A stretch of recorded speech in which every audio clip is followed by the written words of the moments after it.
Good morning, happy Sunday. Thank you for watching Sunday Kickoff. I am Fidel Barraza. Alongside with me today, Walter Stringer, Kendall Whitley. Gentlemen, how are you? A-OK on another great Sunday. Got a little snow here in Good. Detroit though, but I don't know how things going where you guys at. It's pretty foggy outside. You can't see anything, Hey, and it's pretty good, cold. man. I'm ready for some football, some great games today.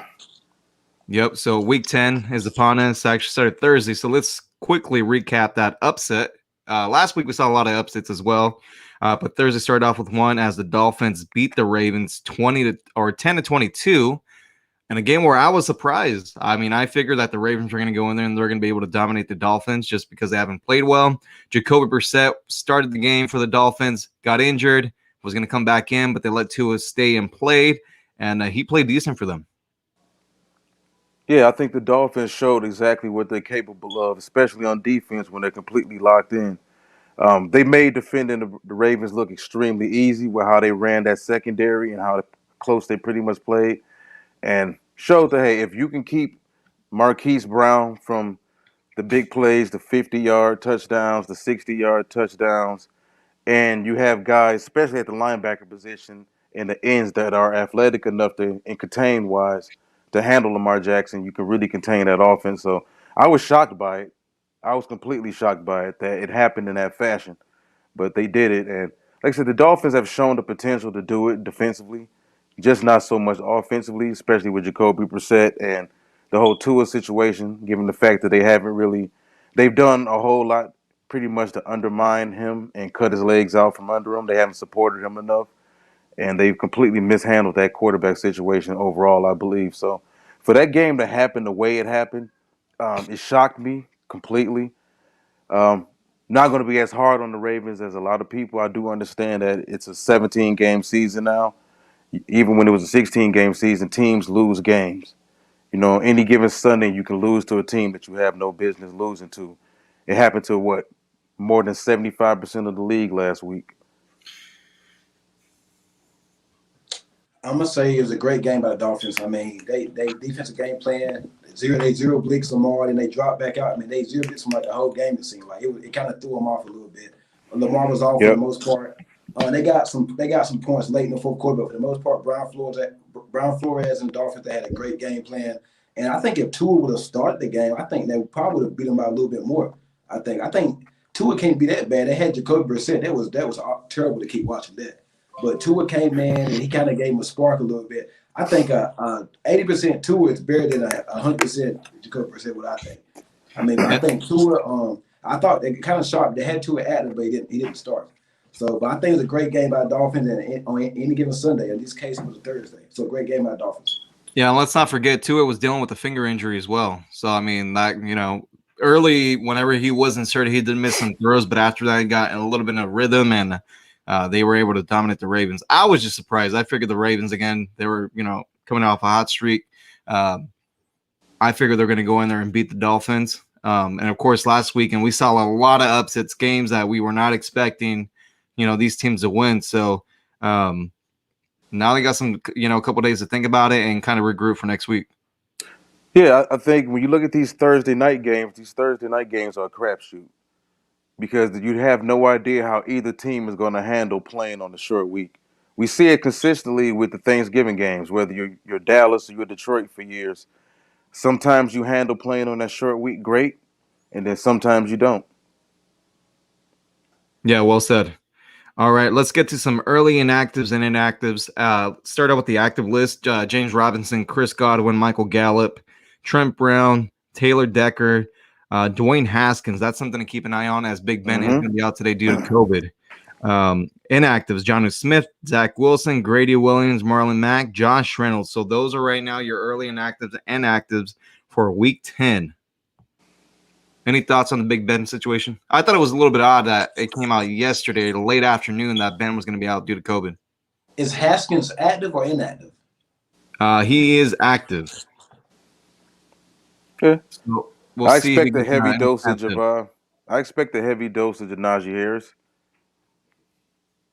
I do as well. You know, multiple backs.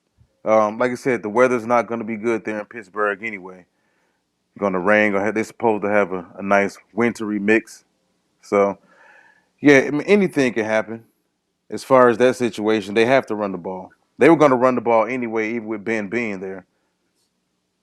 Let me ask you this: do you think we'll see Dwayne Haskins in today? Very possible. It's very possible. All depends on how the game goes. Like I said, when conditions get that way, big plays tend to happen. Big plays can happen in Detroit's favor, or they can happen in Pittsburgh's favor. So you can easily find yourself behind 14-0 in a game like that, where the weather turns out to be that way. Rudolph has shown pretty much no ability to really be the guy consistently, even backup wise for the Steelers. So is it possible we could see Haskins? Pretty much. And let's stick with that game really quick. So Pittsburgh was favored by 10 points. And then the Yeah. news of Ben came out, and that line still hasn't moved, still 10 points.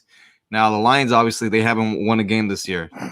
Can you see them going into Pittsburgh and winning this game? Without Jamal Williams, no. And last I checked, Jamal Williams was pretty much a late scratch. So no, I can't see it. I don't think we have the horses on offense to really deal with that defense, flat out. And unless, like I said, some big plays can happen, I don't see that Steelers defense folding for us. All right, let's talk about biggest storyline for Week 10. What do you have? All right. Well, let's take a look at what do I have storylines. Okay, so I'm going to Tennessee. Good. We'll stay with that that Saints game. Look at the fact that the Titans are 7-2 right now, with a chance to take a real stranglehold on that AFC. So, well, they pretty much all but got the AFC South locked up as long as they don't falter down the stretch. But as far as the rest of the AFC is concerned, they have an opportunity to really take a serious stranglehold on everything, considering the fact they've already beat the Colts twice, they've beaten Kansas City, and they've beaten Buffalo. And they're 5-1 overall against the AFC. So if they can beat the Saints today, they have a chance to really get things sitting pretty much in their favor, considering the fact that I think they need that number one seed and that bye more than anyone else. Yeah. Because once the playoffs come, all we're going to hear is, well, can Derrick Henry play next week? Well, if they play in the wild card round, can he play Can he play that following week? Or if they get the bye, will he be ready to play in 2 weeks? So, with reason, I think you're giving that foot a solid almost 2 months, 2.5, 3 months off. Yeah, so it would be about, because we think about it, we got another week in the regular season, so week 18. So the divisional weekend wouldn't happen until the second week of or second weekend in January. Right. So I think with reason, you can ask, would he possibly be able to play in that type of situation? It's naturally going to happen come But playoff I time. mean, what do you People wanna know, think? You can he think? play? Do you think we'll see him in the playoffs, or you think that's it for him? I have zero idea. I think it all depends on what happens with the Titans over the next couple weeks.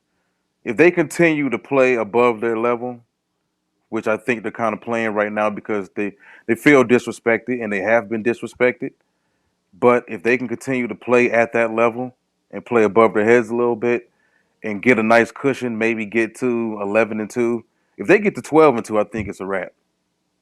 Yeah. Because if they get to 12-2, that means they pretty much took care of complete business as far as the AFC. Yeah, well said. I'm going to go down to the matchup at Lambeau Field, which is snowing right now. The return of Russell Wilson. No one was expecting him to make this quick of a return, but he is back for the Seattle Seahawks, and I'm sure they're grateful for that. But also, Mr. COVID, Aaron Rodgers, he's going to be back as well. Very interesting game to see. Obviously, we know that Odell Beckham Jr. landed with the Rams. Green Bay was in talks with them, but they did not want to give more money than what the Rams were going to give them. So there's that. Yeah, to me, it's just a very interesting matchup. Obviously, Seattle needs this game more than what Green Bay does. But Green Bay wants to, have that number one seed. And if they have any chance to do that, they're going to win this game. Yeah, well, I think the game pretty much lays in the Green Bay Packers side of the field, considering the fact that Seattle's just too far behind the eight ball right now. Arizona's too scorching hot. The Rams are still hot despite the fact, they're coming off that brutal loss to the Titans last week, but they're still hot. They've got a matchup with the 49ers on Monday night, I believe. Yeah, tomorrow night. Yeah, so That's a big game for them because it's a divisional game. Despite the fact that we don't know what's going on at the quarterback position for the 49ers, Mm. the skill position players for the Niners have been kind of rough this season.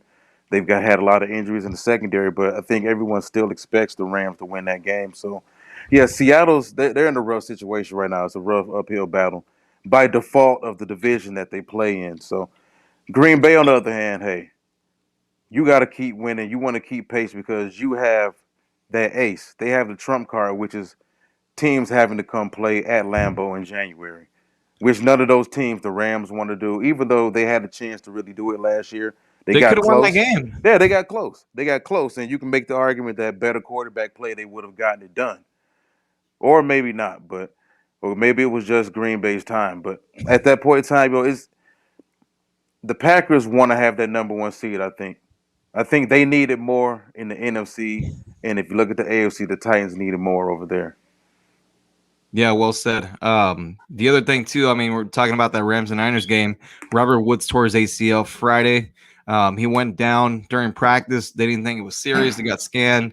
Comes back with torn ACL. So Odell Beckham Jr. is going to play tomorrow night. Yeah, you out there, man. What you expect? What do you expect out of him tomorrow night, though?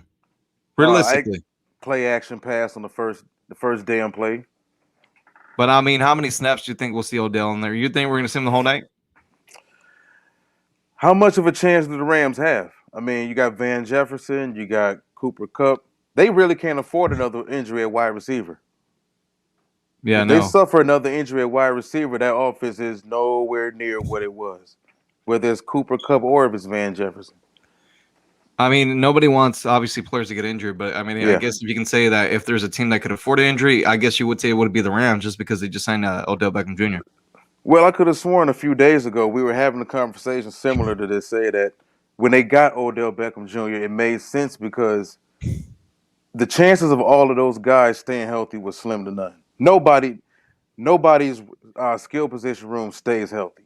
Not the corners, not the wide receivers, not the running backs. Somebody always gets hurt. Now, no one wanted to see Robert Woods or anyone get hurt for that matter, but it happens. It's part of football. We knew someone was going to get hurt. Yeah. And then obviously the other signing that happened during the week was Cam Newton reuniting with the Carolina Panthers. And Rap Sheet just tweeted out that Cam is active for today's game. So we might see him in for some packages. Hell yeah, we might see him. The Carolina Panthers know what they're doing. I think he's an upgrade over Sam Darnold. He's played I know that. And real quick, another tweet came out earlier in the day saying that Cam will have the opportunity to be the starting quarterback for the Carolina Panthers next year as well. You damn right he will. But I don't know what they're going to do with Sam's money. They owe Sam Darnold a lot of money still. How much? I want to say more than 10. They'll pay him to go away. Do you think so? You think they'll give him for a backup? That's chump change compared to what a lot of these teams are paying these other quarterbacks. Teams are shown that they will pay you to go away. If the money isn't too backbreaking, they will do it. And I think Cam, man, it makes sense. Like Greg Olsen said, it energizes the city. They love Cam there. The players that are still holdovers with Matt Rule from when Ron Rivera was there, they still not too love many. Cam. Yeah, but a lot of those guys still love Cam, and he's an upgrade over what they have right now. And if you take a look at what Matt Rule pretty much did with Sam Darnold early in the season, he ran him a lot. And if you look at it for what it is, he's not negligent with the football. Cam isn't going to throw a lot of picks either. So I like it. I mean, he's got a more polished DJ Moore. DJ was a rookie when Cam was there. So he's got a more polished DJ Moore now. He's got a deep threat in Robbie Anderson. So C-Mac is back. So I don't know what to really expect. Carolina's pretty damn good on defense still. They still get after the quarterback. So we might see respect them. A little dab from Cam. Yeah, you got to respect them. You got to respect Carolina because that defense is still good. J.C. Horn should be back, I believe, in a couple of weeks also. Yeah, I believe they're second ranked as far as defenses go in the NFL.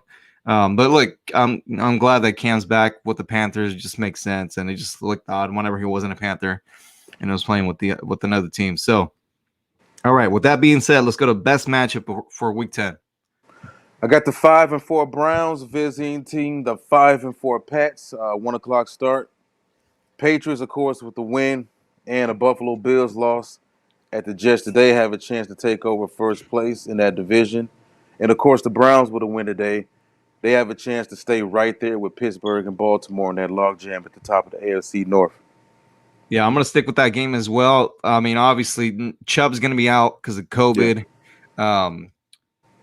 The only running back I believe that's healthy for that team is the Dearness Johnson, correct? Yeah, currently. Yeah, and then OBJ obviously is not on the team anymore. Distractions out the window. Last week, no one was expecting them to go into Cincinnati and win that game. They did, and now Baker has a chance to prove everybody kind of wrong, right? Going into New England and beating the Hoodie and the Patriots. Yeah, it's going to be tough. It's been tough for everybody, you know.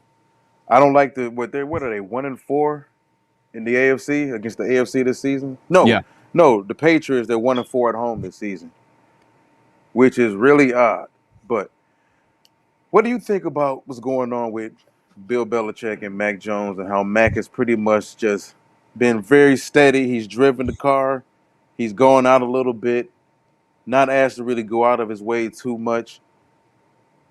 I mean, what they ask him to do in Alabama, I mean, he's used to it, right? I mean, think about Bill Belichick, Nick Saban. They used to be coaches together. I think the potential with Mac is tremendous. And, prior to the draft, I was nowhere near as high on Mac then as I am now. But he's shown me a lot. And he showed me that if they do give him some weapons this time around, he could have Bill has not necessarily a second Tom Brady, but he's got a young kid again. Yeah. Will Bill decide to handle things a little differently this time around with a young kid? Will he give him some weapons? Are they adequate enough scouting-wise to get the right weapons in there also? Because he's showing potential. And we saw at Alabama that when he had threats downfield, Mac will improvise and Mac will go for some kill shots downfield also. Yeah. So it doesn't have to be just check down Mac all the time. Yeah, but I mean, also think about it. I mean, today's November the 14th. Weather's going to start to change, start to get colder. They're going to rely heavily on that defense, which has been playing lights out, and then also the running game. So, I mean, with Mac is just don't make the mistake. Just play conservative. If you don't see the play downfield, take the sack or throw it away, but no turnovers. Well, as close as it is now in that division, you think they win the division? Well, I mean, we talked about this a couple of days ago. I mean, you had the Patriots winning this division. Now, Buffalo losing last week to Jacksonville, they didn't do them any favors at all. They played the Jets. Mike White is back. I don't know if that's going to, do anything for the Jets today or not. But realistically, the Patriots could catch up to the Bills. Yeah, I mean, a lot of people may not take a Jet game serious, but the Jets have proven over the years and they're home. They will jump up and bite you. Yeah. The Jets will jump up and bite you, and it's a divisional game. And think about it, 10 days rest because last time they played was on a Thursday night. So they've had some time to plan for this game against Buffalo. Yeah, exactly. And, if you look at it from the Browns' perspective, you got to start winning some big games, man. Like, tiebreakers matter. With this new 17-game format, tiebreakers matter now more than ever. That's why I believe the Tennessee Titans have right now currently the edge as far as winning the AFC. They beat everybody. They're 5-1 right now against the AFC. Everybody is kind of clawing to get back at them. Yeah, I mean, look, if Buffalo had no business losing that game last week to the Jags, obviously a low-scoring game. I believe the last score was final score was 9-6. Might be wrong, but I believe that was the right score. Correct. Yeah, so I mean, what do you expect out of Buffalo today? I mean, you think they'll be out there and they'll dominate the Jets, or you think this is gonna be a close game? I don't know, bro. I don't know. Like I said, what do you think? I mean, what's your gut telling you? We'll get into it later. We'll get. Trust me, we won't get into it later.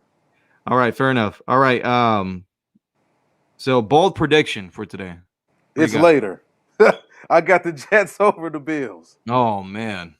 I don't, man. Listen, I Keep don't in trust mind, teams. the Patriots win, Bills lose. Patriots are in first place in the AFC East. Well, the Patriots have to hold up their end of the bargain too. Yeah, they got a tough You know? matchup today as well. Yeah, I do not trust teams going to New York to play that team. Not around this time of year. I don't trust it, man. Those fans are still bananas there for that team. Regardless of how we think about the New York Jets publicly, they support that team heavily. And New York is still a tough, rough place to play around this time of year once that weather starts to get a little sharper outside. So, I mean, I do understand it's Buffalo, and it's a divisional game, so Buffalo plays in New York also, but it's a divisional game. You know, I would not be shocked if Buffalo lost that game. All right, something to keep an eye on for sure. My bold prediction is, I mean, I don't think it's bold, but they're not favored in this game. I got the Raiders beating the Chiefs tonight. And I think Max Crosby is going to have 3 sacks tonight because he's playing against second and third string linemen on his side. I think it might be a long day for Pat Mahomes. Yeah. As we discussed a couple of days ago, I think whoever secondary plays the best will come out of that game. I think Deshaun Jackson showing up on such short notice is going to be, or could turn out to be, a very scary situation for the Chiefs, considering how rough they've been. Well, at least how rough sledding they've had secondary wise the past few weeks. So, Kansas City's got to show me, man. You know, I mean, look, realistically, whatever team loses tonight, they're done. They're not going to win the AFC West. Oh, absolutely, because it's still tight. Yeah, and as I said before, everything goes back to tiebreakers. You know, Kansas City, what could turn out to help them in the long run is the fact that they beat Cleveland back in week 1. Yeah. So if it comes down to them and the Browns being tied for that 6th spot or maybe even that 7th spot, they'll have it. But as far as everybody else, they lost tiebreakers to everybody else. They can't afford to lose to the Raiders. They can't afford to drop another game to the Chargers. And they're looking at a situation where they got to go to Denver week 17. And no one really wants to play at Denver week 17. Yeah, you're 100% correct. So must win for the Raiders. I think they'll pull it off tonight. All right, lock to win. Lock to win. I got the Rams over the 49ers.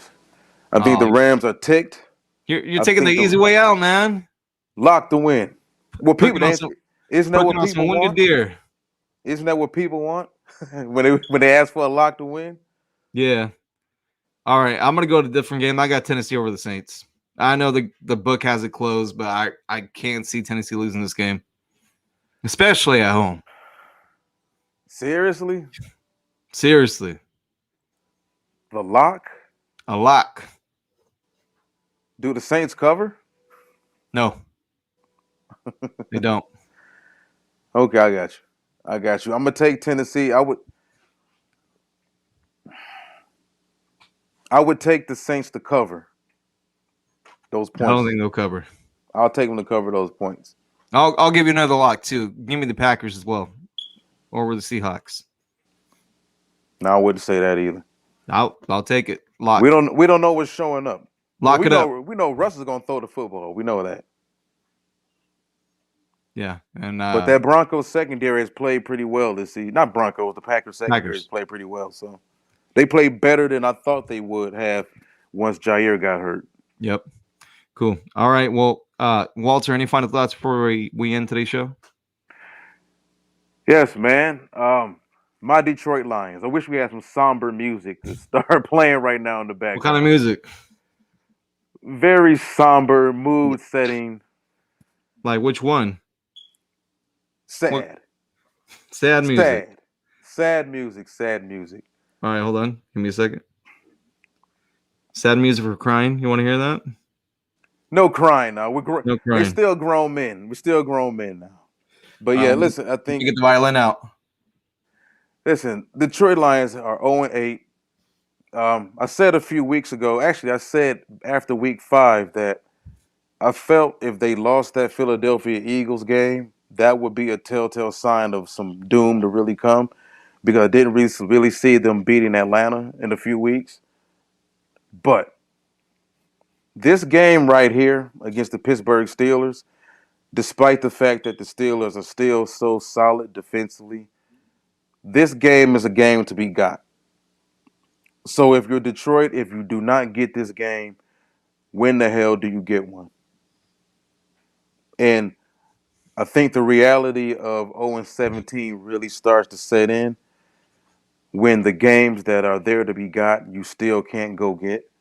Because Yep. especially when you see teams like Jacksonville go get games, you see Houston contending games and at least get a win.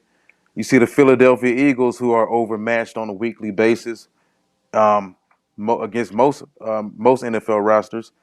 They still contend, they still win games, and they still gave you a beating last week. So, well, 2 weeks ago for that matter, prior to the bye. So you have to wonder, even the Jets jump up and bite people. Brand new head coach, brand new quarterback. You have to find a way to win games in the NFL. There's no ideal situations. Well, this has to be going on. We have to have a quarterback for this. We have to have wide receivers for that. You have to win games when they're there to be won. I think that's pretty much half of the story. And the other half is talent. Talent gets you to 12, 13, 14 wins. You know, coaching and situational football is what gets you to 6, 7 wins, 8 and 8. So if you're lacking both, what the hell do you do? I mean, do you bring back Anthony Lynn? Anthony Lynn isn't the problem. You don't The think play deep calling's been a problem for the Lions this no, year? personnel's been the problem. Okay. And they've had injuries on the offensive line. You know, where you have your top 5 center and highest paid center in the NFL and Frank Ragnow, who hasn't played pretty much all season. Taylor Decker's scheduled to play today, who's the actual starting left tackle. You know, they've ran the ball well. They just don't have the quarterback and they don't have the skill position players. What's up, Ralphie? Yeah, excellent point. And then real quick too, it looks like Kyler Murray is going to be out today due to that ankle injury. Cardinals have not confirmed, but it looks like more than likely we're going to see Colt McCoy start. So it's going to be Colt McCoy versus PJ Walker in that Panthers Cardinals game. I'm going with Colt. I Going said Colt. it before the season started. I be knowing these things, Fidel. I be knowing these things. I said that. Another reason I was so seriously confident in Arizona was the fact that Backup they had quarterback. so much. Well, for one, they had so much talent on offense that if they had a veteran that had to step in for a couple games, he's stepping into the perfect situation. Not to mention that they're running the ball so well this season with John Connor. Hey man, take that Michigan hat off. Hey man, listen, I got a Michigan hat on. I got a Red Wings hoodie on. You're I'm all repping Detroit. everything. I'm all Detroit. You're all Detroit. I'm East West too, right here. So, That's right. but yeah, you know, Colt has proven. He proven in New York. Like he's proven that he can step into some situations. He's a coach on the field. So, All right. Hey, do you think we're going to see more upsets today, like we did last weekend? hell yeah.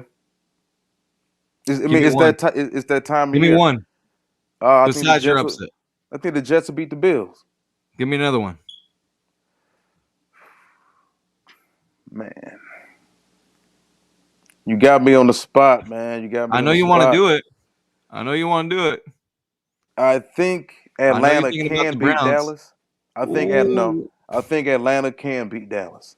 Well, Can. we saw last year. It was a close game, and the Falcons were up by 3 Yeah. scores, I believe, and Cowboys came back and won that game.